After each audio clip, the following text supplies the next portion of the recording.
So yeah, obviously another great opportunity on Saturday to play, arguably the best team in college basketball, alongside Michigan and Purdue at this point. They play four freshmen, four returners, tremendous size. They are the eighth tallest team in the country, and you look at some of our most recent opponents in Oregon and Michigan, and they had tremendous size as well. So, it's something that presents some problems, but also some opportunities to expose, some of their weaknesses. One of the best rebounding teams in the country. They're way better not way better, but they score a lot more from two than they do from three. So they really rely on the two, use their size, to their advantage. They're one of four teams in the country that's top 12 in offensive and defensive efficiency. With Duke, Michigan, and Iowa State, they're 64-6 at home. Under Coach Lloyd, and they have five players that are scoring in double figures. So it's a team that presents a lot of challenges on both ends of the floor. They run good sets, good offenses. Defensively they kind of mix things up, but they try and use their size to obviously bother you. Jaden Bradley, a guy that played at Alabama a couple years ago, a kid that we recruited, out of high school, is tremendous. Just does so many little things that impact winning. Can score the ball when he needs to, but if he doesn't, he'll affect the game facilitating it. But then also he defends at such a high level. So, really good team. On a quick turnaround, a quick prep. We're gonna have our hands full, but I know our guys are obviously, excited about the opportunity to go out there and play our first true road game.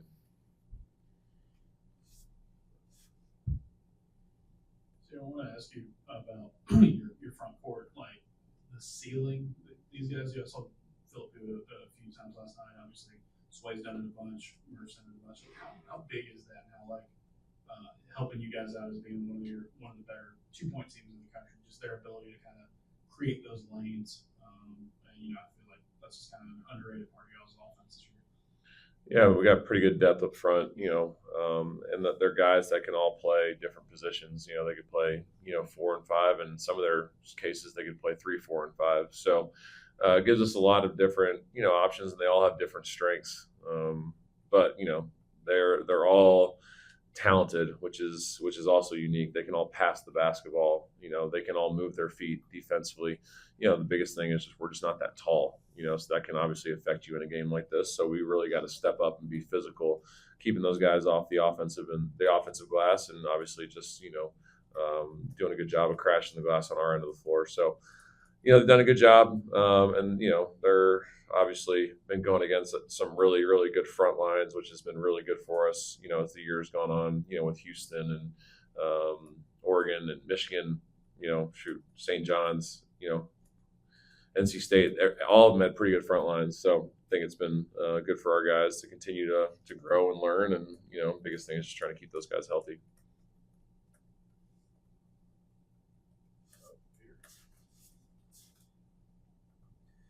Mentioned earlier this week about some guys being sick, kind of recovering going into the game last night.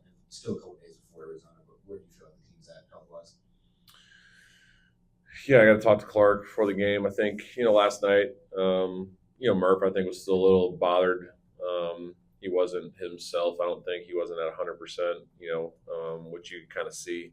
But that's why you got to rely on your depth. And Philip comes in there and he's plus 22 and only scores 2 points. So that's just that's such a compliment to him in just his effectiveness as a basketball player, being able to impact the game in other ways than his scoring.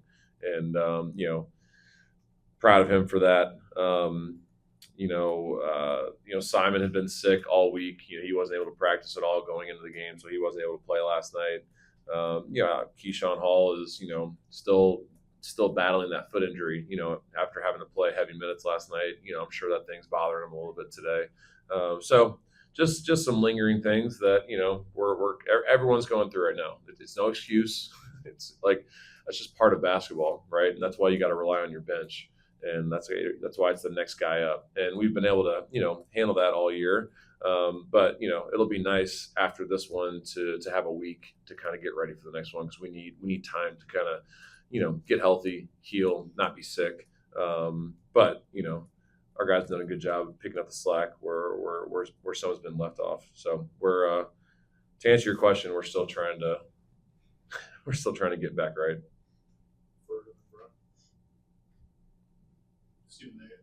Their front court is huge. Obviously, Kobe's been a guy who's been awesome from the very beginning. Like, what are going to be the keys for you guys to try to hang in there? Y'all played some really talented front courts this year. Just where's some stuff y'all can carry over when you go up against one of the best front courts in the country?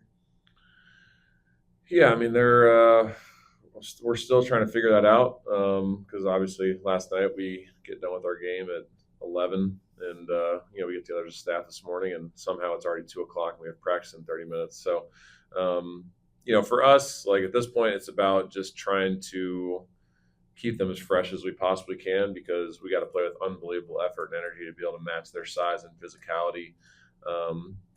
We got to, really try and run in transition because I think, if you think about bigger teams, they're not as quick getting back in transition. So we got to do a good job pushing the ball up the floor, being aggressive. They drop in ball screen. So we got to do a good job attacking that. Just kind of expose some of the things that they struggle in. The problem is they don't struggle in much. If you look at their numbers, like they're really good everywhere. So it's gonna be hard to expose their weaknesses because they don't have a ton of them. They don't have a ton of holes. That's why they're such a good team, and that's why they've won all their games so far this year. So just trust in what we do. Can't get rattled. It's gonna be a great environment. Our first road game, so got to do a better job. Biggest thing, we got to execute better offensively, right? We got to be more crisp in what we do. Probably got to simplify what we do since we'll be on the road. And then whatever we do defensively, we just got to play with unbelievable effort and energy and just fly around.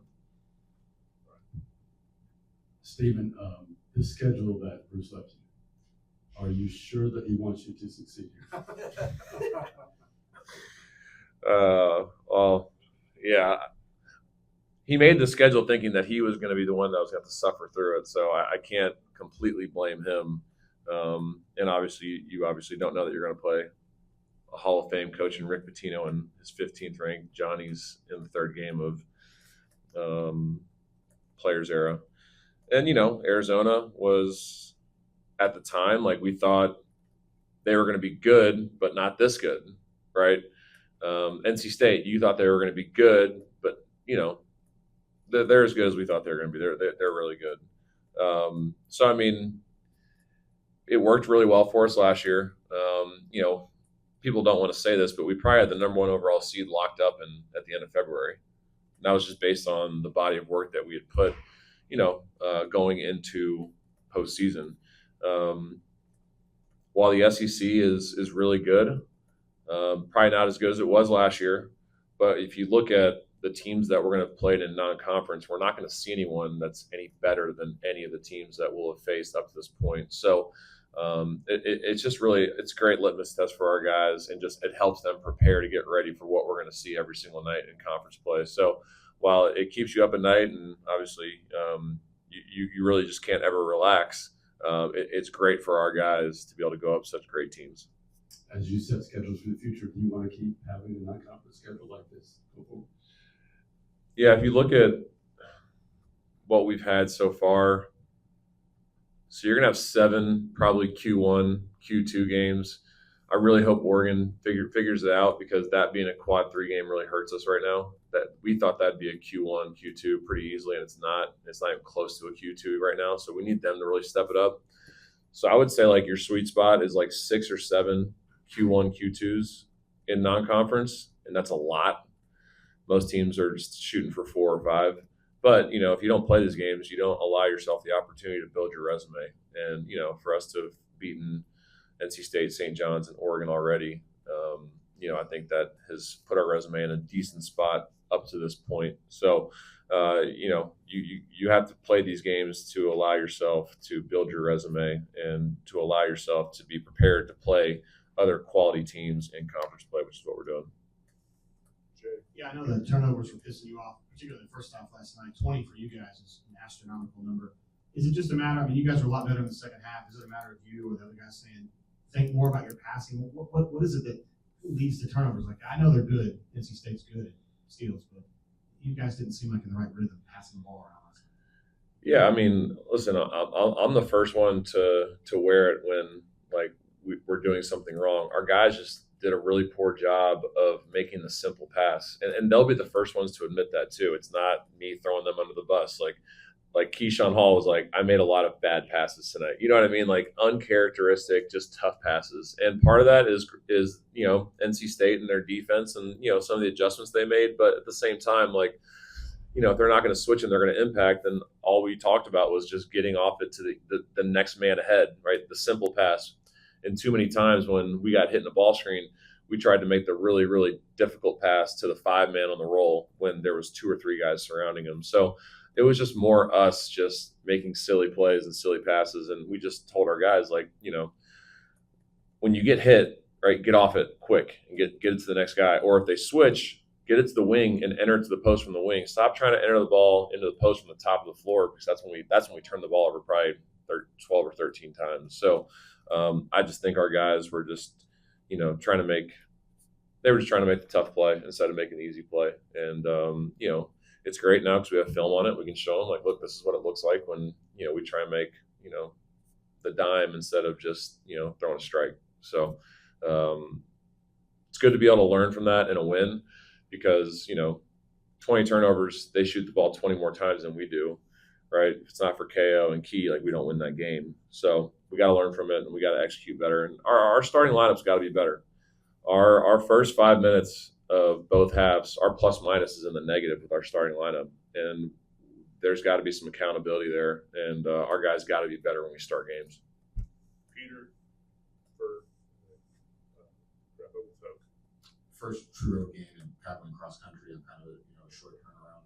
What kind of extra challenges that bring, and how do you prepare a lot of these guys who haven't played in an environment like this, against a team this strong? Yeah, I talked about this in players era. Short preps sometimes are a good thing because you're not overthinking it, and you're just giving them a couple things to kind of play by and just play by our rules and fly around. Obviously we had some guys play some really heavy minutes last night, and Arizona hasn't played since Saturday, so they'll have had time to rest, and they'll really be prepared for this game. But quick turnarounds are could be a good and a bad thing. The cross country travel adds a little wrinkle into it, but that's just part of it. We just got to, obviously, I know our guys are gonna be excited. Coach Lloyd has done such a phenomenal job there. In his 5th year, he's averaging like 28 wins a year and been to a couple Sweet 16s. So man, he's done a hell of a job there, and have a ton of respect for him and his program. So I know our guys are excited about it. It's going to be really good for us to kind of see how we handle, how we handle it. We've played a bunch of neutral games and then a bunch of home games. So first true road game against a beyond quality opponent will really, help us see where we're at. We're playing some tough road games in the SEC too. So it's good that we're going to get one under our belt before conference play starts. We talked about, I guess, a week or so ago, we talked about the guards kind of competing for minutes, like sort of opening that up. Where do you sort of see those guys behind Tahad? How was that going maybe last week or so, 2 weeks, evaluating guard play, either behind Tahad or at the 2? Mm-hmm. So, I mean, it's been an interesting string of events. So, Abdul has got a lower back injury, and he was sick in Vegas. So that set him back. Simon got sick this past week. Blake's had some good and some bad rotations when he's been in there. I think I want to give Caden Magwood a ton of love right now, because last night I lit into him worse than anyone I've had to light into all year, and he knew exactly why. And I had like 10 people reach out to me that were at the game and were watching our bench and said, they read his lips. He said, "That's my bad. That's on me." Like, as a freshman, like, are you kidding? Like, that's unbelievable. So I want to reward Caden for, one, like, just being consistent, being patient, and I have confidence in Caden. So, I think Caden and Simon are 2 guys that we're going to look at, at those backup 2 minutes, and, maybe sliding Tahad over some 2 so Caden can play some more 1. But we're still kind of, trying to figure out what that looks like, because we've had a bunch of those guys kind of in and out of the rotation. So still working through some things, because we need another guard, like kind of similar to our bigs. Like we've had some step up from our bench bigs, with Phillip and Sebastian really just bringing an unbelievable spark to the lineup. I'm looking for Caden and Simon to be able to continue to do the same. For Caden, you just want you to anticipate that track. So we talked about on their shooters, so like McNeil specifically. Anytime you're guarding that guy, you have to stay into a stance. And NC State, like we showed on film, there's so many times when teams get caught standing up or they ball watch, and the second that happens, McNeil starts moving and he comes off a stagger or a pin down and he hits a shot. It happened 2 straight times. Now they were both tough contested shots, and I feel, I don't feel bad, because that's just part of coaching. But he missed those shots a few times against other guys, and I didn't have to get after him as much. So Caden knew exactly what happened. He was fully accountable for it. And, I know he's just so coachable that he's just going to continue to get better and grow and learn defensively, so he can find more ways to be out there longer. Going back to KO and Keaton, both of those guys played really well last night. They've also played in Arizona, and both of them had pretty good games. I know it's a different team. Some of those guys are back, but how important is it that you've got guys that, especially in Key's case, like went on the road to Arizona and played pretty well last season, and is kind of familiar with showing up against a team like this? Yeah, I mean, I think having a couple guys that have experience in those types of environments is always important, because if guys that have not played in those types of environments and situations look over and see we have a couple guys playing with tremendous confidence, whether it's Keyshawn or KO or Tahad, because they've been in those moments, in those environments. I think that'll help them garner the confidence to be able to step up in those moments. So it's great to obviously always have somebody that's been in those environments before, and hopefully it kind of rubs off to the rest of those guys, and they can obviously, like we talked about, they can speak to what it's like, playing there or playing in a Big 12, environment on the road. So it's going to take a ton of step up. It's going to take a ton of special to be able to, compete against one of the best teams in college basketball. Thanks, Steve. Thanks, guys.